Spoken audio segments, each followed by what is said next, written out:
누가복음 22장 35절부터 38절까지 말씀입니다.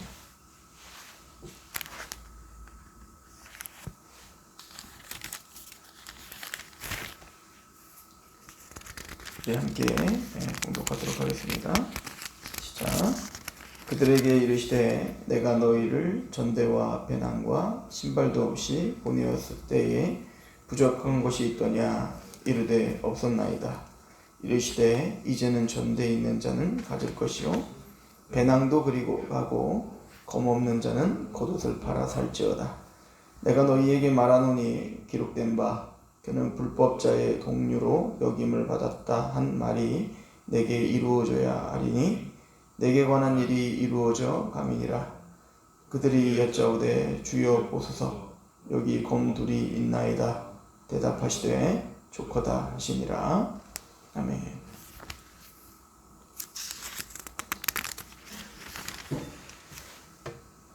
예수님께서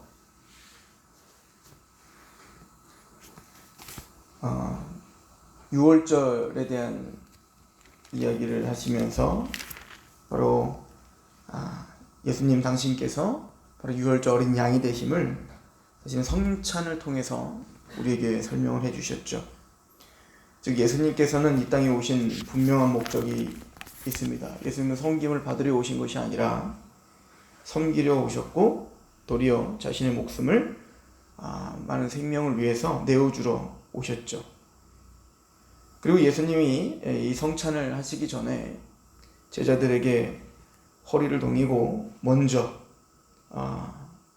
발을 닦아주시면서 종노릇 하셨습니다. 그리고 제자들에게 너희도 서로 종노릇하라, 서로 발을 닦아주라 라고 이야기해 주죠. 예수님이 오신 목적은 분명하죠. 십자가에 죽으시러 오신 겁니다. 또 예수님이 부르러 오신 사람도 분명하죠. 아버지께서 나에게 주신 자는 다 내게로 올 것이요 아버지께서 내게 보내주시지 않는다면 아무도 나에게 올 수 없다라고 말했어요. 그럼 아버지께서 예수님께로 보내주는 자는 누구죠? 스스로 지혜 있는 자에겐 가리시고 어린아이들에게 하나님의 나라를 알게 하신 것을 감사하나이다. 이것이 아버지의 뜻입니다. 예수님은 바리새인과 서기관 또 제사장들과 대척점에 있는 그런 어린아이들, 소외된 자들 또 병든 사람들과 함께 했습니다. 그래서 우리에게 중요한 메시지를 주죠. 바로 예수님께서 구원하시는 또 하나님께서 그 마음을 여셔 주님께로 보내시는 자들이 누구인가? 바로 어린아이들과 같은 자들이다. 보지 못하고 듣지 못하고 또 자신이 얼마나 부정한 자인지를 아는, 그래서 그 가나안 여인처럼 올소이다 나는 죽은 개와 같습니다 라고 고백하여 그렇게 심령이 가난한 자, 그가 하나님의 복을 받는 자들이고 그가 천국을 소유할 수 있는 자들이다는 것을 설명을 합니다. 그래서 끊임없이 예수님은 십자가에 대해서 이제는 마태복음 16장에 가데스 바냐에서 당신 살아계신 하나님의 아들이요 그리스도이십니다라는 고백을 들으시고 이제는 십자가를 말하죠. 맞다. 나는 그리스도다. 나는 하나님의 아들이다. 바요나 시몬아 네가 복되다. 그것은 육적으로 알 수 있는 것이 아니라 아버지께서 알게 하신 것이다. 사실은 보아도 보지 못하고 들어도 듣지 못하는 그 진리를 하나님께서 마음을 여시어, 이걸 이제 그 성령 시대, 즉 성령님이 이 땅에 오신 이후에는 바로 성령님이 하시는 것이죠. 그래서 이거를 루디아, 사도행전에는 루디아의 마음을 열어, 주께서 루디아의 마음을 열어 바울의 말을 청종케 하십니다. 즉 성령님이 그 마음을 여셔서 주님께서 그 마음을 여셔서 그 말씀을 깨닫게 하시는 거죠. 그것 자체가 복이에요. 그래서 마태복음 13장에 너희는 들음으로, 너희는 봄으로 복이다. 이게 복인 거예요. 그러니까 이 복음이 알아지고 그 십자가에 감격이 되어지고 그 십자가에 우리가 연합되어지는 것 자체가 복인 거죠. 그냥 세속적인 복과 주님이 말하는 복은 달라요. 하나님 나라가 임했고 또 우리 마음이 심령이 가난해지고 또 의에 줄이고 목마르게 되고 이게 복이다 라고 하는 것을 이야기합니다. 그럼에도 불구하고 예수님께서 끊임없이 십자가를 설명했는데도 불구하고 그 결론은 뭐예요? 제자들은 우리가 지난 시간에 상고했듯이 그들은 끝까지 누가 큰 자냐를 싸우고 있었다고요. 그러니까 성찬식 때 성찬을 하면서 떡을 떼며 그 예수님의 그 피와 살에 대해서 십자가의 죽음에 대해서 아무리 설명을 하지만 또 그것을 같이 먹고 있지만 가룟 유다는 끝내는 예수를 팔지 않습니까? 자신의 이제 탐욕으로 바꿔버리는 건데, 근데 사실은 결론적으로 보면 그 가룟 유다뿐 아니라 베드로 또 그 수많은 제자들 모두가 다 사실은 가룟 유다와 같은 마음들이 다 갖고 있었던 거죠. 그럼 우리가 어제 상고했듯이 우리와 가룟 유다의 다름이 있다면 하나밖에 없는 거예요. 하나님이 우리를 포기하지 않으시고 은혜로 우리를 붙들고 계시다는 것밖에 답이 안 나오죠. 그래서 그 이야기를 어제 22장 13절에 시몬아 보라 사탄이 너희를 밀가부르듯 하려고 요구하였으나 그러나 내가 너를 위하여 내 믿음이 떨어지지 않기를 기도하였노니 너는 돌이킨 후에 내 형제를 굳게 하라. 그러니까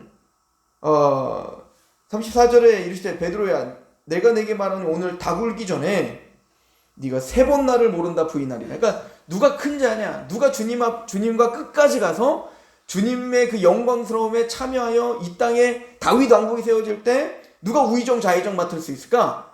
그러니까 누가 예수님과 함께 열심히 고생을 해갖고 내가 그 엄청난 부귀영화를 누릴 수 있을까?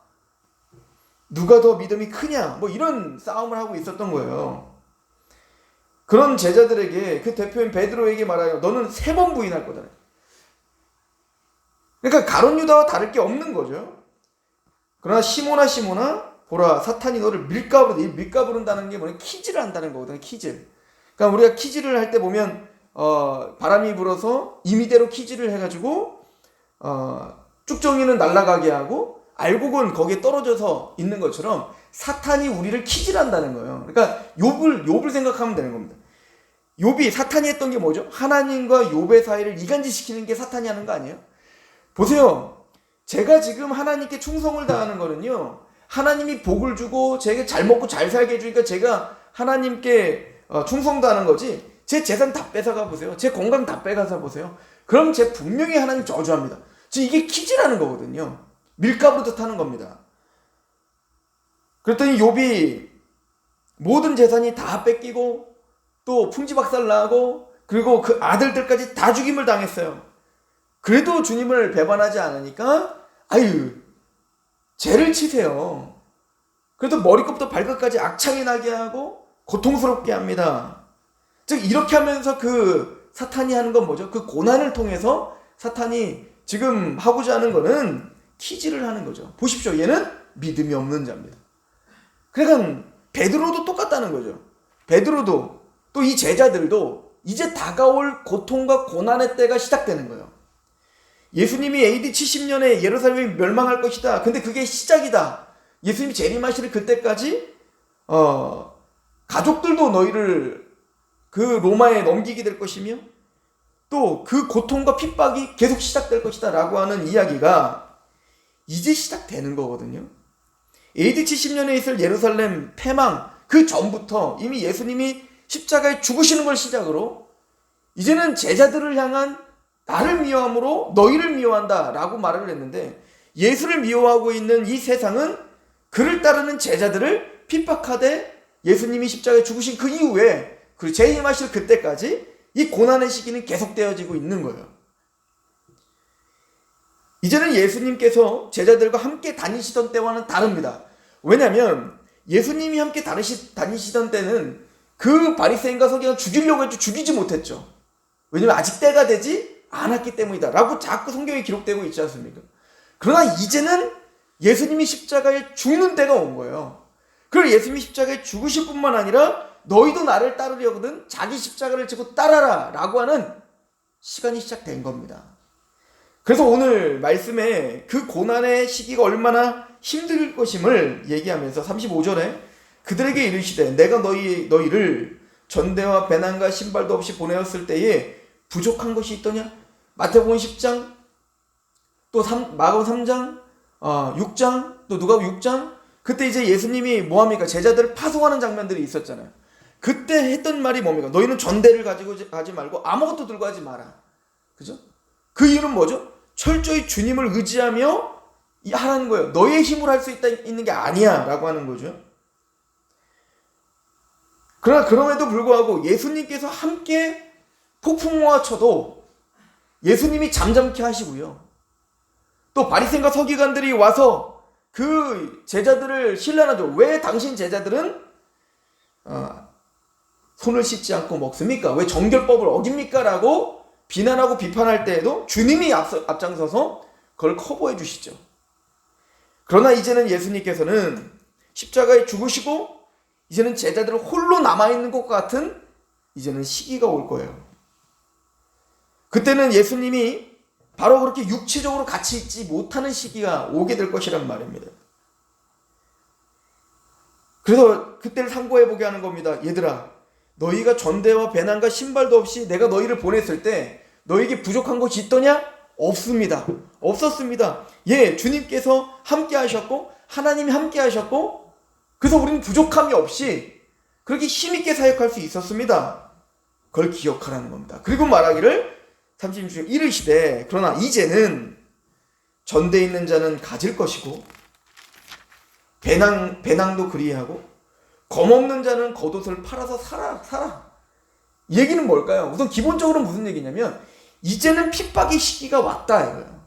나는 십자가에 죽는다. 그리고 이제는 너희들 홀로 남아있는 것처럼 남아있을 것이다. 그러므로 너희들은 이제는 나 없이 고난을 당하고 고통을 당하고 근데 그 시기가 굉장히 어려운 시기가 될 것이다 라고 하는 것을 얘기해주고 있는 거예요. 나는 이제 십자가에 죽으러 간다. 그리고 너는 나를 따르려는 자기를 부인하고 자기 십자가를 지고 따라와야 돼 라고 하는 것이 단순히 어떤 허황된 이야기, 철학적인 이야기, 멋진 이야기가 아니라 실제적인 이야기가 될 거다 이거예요. 그러나 너희들은 준비하라 이거예요. 이제는 그 어두움의 세력이 왔을 때 그것을 대항할 수 있는 힘을 길러라 이 얘기죠. 그리고 말합니다. 내가 너희에게 말하노니 기록된 바. 근데 그럴 때 너희는 그걸 이상하게 생각하지 말라는 거예요. 두려워하지 말라는 거예요. 당황하지 말라. 왜? 이것은 성경의 기록이 성취되는 것뿐이다. 하나님의 주권 속에서 언약하신, 예언하신, 약속하신 그 약속이 실행되는 것이지 하나님이 실패하거나 하나님의 뜻이 좌절되는 것이 아님을 각인시켜주는 거죠. 그래서 성경을 들어 얘기하는 거예요. 내가 너에게 말하노니 기록된 바 그는 불법자의 동류로 여김을 받았다 한 말이 내가 이루어져야 하리니 내게 관한 일이 이루어져 감이니라. 즉 내가 지금 십자가에 달려 죽는 것은 메시아가 아니었나 봐. 구원자가 아니었나 봐. 이렇게 생각하지 마라. 수도 없이 내가 죽는다는 걸 예언했지? 또 그것은 바로 지금 이 말씀은 이사야서 53장, 즉 그 고난의 종에 대한 이야기죠. 그 고난의 종, 이사야서 53장의 예언이 그대로 성취되고 있는 얘기다 이거예요. 내가 십자가에 달려 죽을 건데 그 죽는 것은 내가 죄 때문에 내 죄 때문에 죽는 것이 아니다는 거죠. 그는 불법자의 동류로 여김을 받았다 한 말이 내게 이루어져야 하리라. 거룩하고 죄가 없는 하나님의 아들 그리스도께서 불법자의 동류로 여김을 받아 죄인 취급당하더라. 즉 예수님이 그 죄인들의 죄를 전가 그 어린 양이 도성에 끌려가는 어린 양처럼 그렇게 예수님께서 화목제물 되심으로 동류 그 죄인 취급당하며 죽는 것 이것이 바로 아버지의 뜻이다. 이것이 이루어져야 하는 일이니까 당황하지 마라. 그러나 너희는 준비하라. 자, 그랬더니 제자들이 이렇게 말해요. 38절에 그들이 여짜오되 주여 보소서 여기 거미 둘이 있습니다. 대답하시되 족하다. 이제 무슨 얘기일까요? 제자들 뭔 얘기인지 이해를 못하는 거예요. 예수님이 진짜 칼자루를 들으라는 걸까요?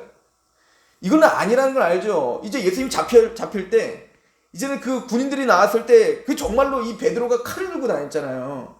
난 이거 예수님에 대한 그 어떻게 보면 예수님이 말한 거에 대해서 예수님이 틀렸어요. 내가 맞아요를 사실 증명하고 싶었을 겁니다. 너 3번 나를 부인하게 될 거야. 그런 말 하지 마십시오. 나는 주님 떠나지 않아. 얘네들 다 배신해도요. 나는 떠나지 않아. 이게 베드로가 했던 얘기 아니에요. 그러면서 아마 칼자를 들고 내가 절대 주님이 감옥에 가면 나도 같이 감옥에 가고 주님이 주면 나도 자결하고 내가 주님이 가는 거 끝까지 내가 따라갈게요. 그래서 막 칼자를 들고 다녔을 겁니다. 근데 그 군인들이 예수님을 잡으러 왔을 때 그래서 칼자를 뽑아서 어떻게 하죠? 말고의 귀를 잘라버리잖아요. 그러나 예수님께서 말고의 귀를 붙여주면서 베드로에게 한 얘기가 뭐죠? 칼을 칼집에 꽂아 넣어라. 칼로다는 하나님의 나라를 이룰 수 없다. 그런 이야기들을 통해서 본다면 지금 제자들에게는 뭘 말하는 겁니까? 이제 그 고난의 시기에 준비하라. 너희들이 정말로 이제는 주님께서 십자가에 죽으셨을 때 그걸 당황하지 말고 하나님의 말씀의 예언이 그대로 성취되는 걸 보면서 너희들의 마음을 준비하라는 얘기였지 실제적으로 칼 들고 가서 칼로다가 정말 싸우라는 얘기 아니잖아요. 차라리 십자가에 죽으라는 얘기지. 제자들은 여전히 주님이 무슨 말을 하는지를 알지를 못했던 거죠. 더 나아가 이제 우리가 내일 상고하겠지만 잠 하나를 이기지 못하잖아요. 주님이 가장 절체절명의 위기의 순간에 지금까지 사실 제자들에게 부탁하신 적이 한 번도 없다는 거 아십니까? 근데 얼마나 이 십자가가 예수님에게 무거운 짐이었고 얼마나 고된 것이었으며 두려운 일이었는지 제자들에게 어떻게 하죠? 부탁을 하잖아요. 나와 조금만 깨어서 기도해달라. 난 절대 주님을 떠나지 않을 겁니다. 칼자루를 잡고 우리에게 2자루나 칼이 있습니다. 그렇게 말했던 제자들 한 사람도 잠 하나를 이기지 못하고 주님과 깨어있지를 못하잖아요. 이게 우리인 거죠. 그러나 주님은 말씀합니다. 그러니까 제자들이 오합지졸이든 어떻든 주님은 주님의 말씀을 하는 거예요. 주님의 길을 가는 거예요. 왜? 그럴 줄 알거든요. 그러나 사탄이 너를 밀가부르듯 너를 청구하지만 그러나 내가 너를 위하여 내 믿음이 떨어지지 않기를 기도하였다. 이걸 기억해야 되는 겁니다. 그리고 주님께서 그들을 회복시키고 이렇게 세웠을 때 너희는 돌이킨 후에 회심하고 회개하고 주님께 돌이킨 후에 이걸 기억하고 내 형제를 굳게 하라. 거기에는 비난할 수 없죠. 함부로 주장하지 못하죠. 내가 어떤 존재인지 아는데 어떻게 남에게 주장합니까? 단지 그를 위해서 기도하죠. 그를 일으켜 세우죠. 그런 제자, 그렇게 자기의 자신이 아무것도 아님을 아는, 그래서 주님만을 의지하여 나와 같이 넘어진 자를 바라보며 일으켜 세우는 자, 그게 바로 십자가를 걷는 제자들인 거죠. 오늘 하루 그 마음이 우리에게 있기를 소망합니다. 기도하겠습니다. 하나님 아버지 너무나 감사합니다. 주님께서 전대와 신과 칼을 준비하라 하셨는데 오늘 하루 살아가면서 오늘 또 우리를 실족하게 하는 일들이 분명히 있을 것인데 예수 그리스도의 십자가를 증거하는 삶을 살 때 우리가 짊어져야 될 십자가가 분명히 있을 것인데 오늘도 칼을 준비하며 신발을 준비하며 전대를 준비하는 마음으로 그렇게 주님을 그 복음을 하나님 말씀을 준비하며 오늘 하루 걷게 하시옵소서. 예수 그리스도 이름으로 감사하며 기도하옵나이다. 아멘.